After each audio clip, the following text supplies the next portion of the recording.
Welcome back. Today, we're diving straight into a highly specific, absolutely crucial piece of clinical information. We're going to objectively unpack the FDA's safety data surrounding the ADHD medication Qelbree. When it comes to psychiatric medications, understanding the safety profile is literally just as important as understanding the benefits. So we want to make sure you have a clear, calm, and data-driven perspective on what the medical literature actually says. Okay, let's dive into this. If you or maybe a loved one have been prescribed this medication, you've probably noticed a pretty massive warning label right on the packaging. It naturally makes you wonder, right? Why does this specific drug carry such a serious label? And more importantly, what does that practically mean for patients taking it day to day? Here is our roadmap for today's explainer. First, introducing Qelbree. Second, the boxed warning. Third, breaking down the data. Fourth, recognizing precursor symptoms. And finally, taking safe next steps. Let's kick things off with Section 1, introducing Qelbree. So Qelbree, which is the brand name for viloxazine extended release, is a prescription medication used to treat ADHD in adults and children 6 years and older. But here's the kicker. Unlike some of the really famous ADHD meds out there, Qelbree is a non-stimulant. Specifically, it's a selective norepinephrine reuptake inhibitor. That means instead of providing an immediate stimulant kick, it actually alters specific brain chemicals gradually over time. It's a totally different pharmacological approach, which is honestly a real game changer for folks who might not tolerate or respond well to standard stimulants. Moving right along to Section 2, the boxed warning. You'll often hear this called a black box warning. In the clinical world, a boxed warning is literally the FDA's strictest, most severe alert. It's designed to highlight major, potentially life-threatening risks tied to a drug. Now, the goal here isn't to cause unnecessary panic, not at all. It's just to guarantee that doctors, patients, and caregivers are hyper-aware of a specific risk so they can monitor for it and manage it effectively. So, the crucial point is understanding exactly what this warning says for Qelbree. The official medication guide explicitly states that it may increase suicidal thoughts and actions in children and adults, but pays super close attention to the second half of that quote. The highest risk period is specifically during the first few months of therapy or immediately following a dosage adjustment. It is highly linked to the brain adjusting to the start or alteration of the treatment. Which brings us to Section 3, breaking down the data. Let's look at the numbers, because context is everything. During short-term pediatric trials involving over 1,000 patients exposed to the drug, researchers found that 0.9% of children on Qelbree reported suicidal ideation or behavior.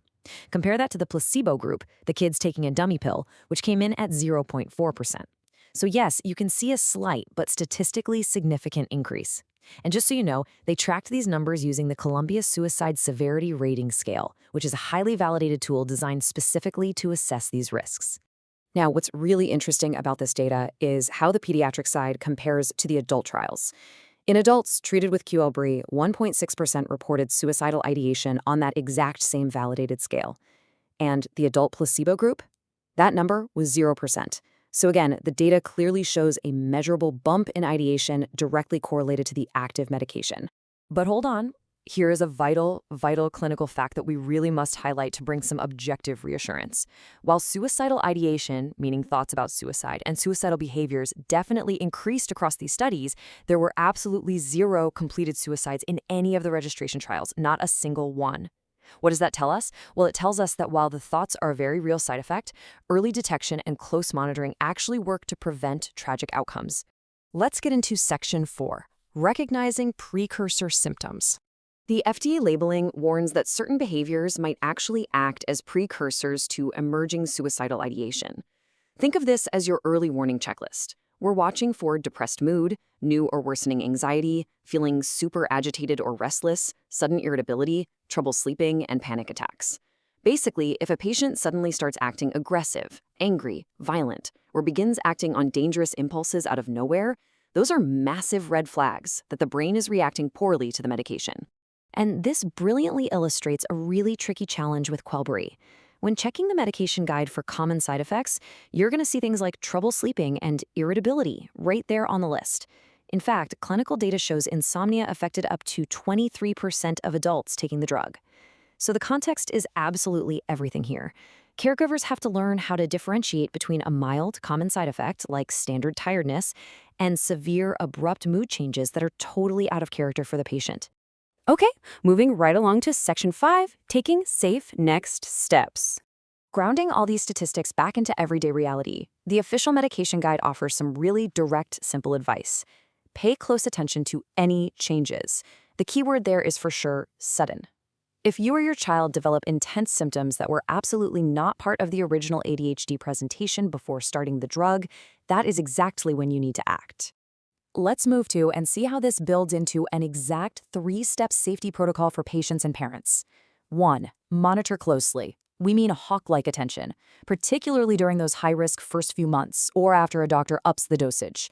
2. If you see sudden changes, report them to a healthcare provider right away. Seriously, don't wait around hoping the symptoms just pass. And 3. Keep all scheduled follow-up visits. This gives the prescribing doctor the chance to formally assess heart rate, blood pressure, and mental state. Oh, and it's also worth noting that safe usage actually starts before the pharmacy even hands you the prescription. Because Qelbree is a noradrenergic drug, it can actually induce a manic or mixed episode in patients with underlying bipolar disorder. So doctors are officially instructed to screen patients for a personal or family history of bipolar disorder and depression first to prevent inducing severe manic episodes.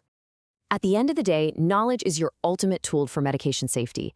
The boxed warning on Qelbree isn't there to scare you away from treatment. It's there to empower you to use it safely.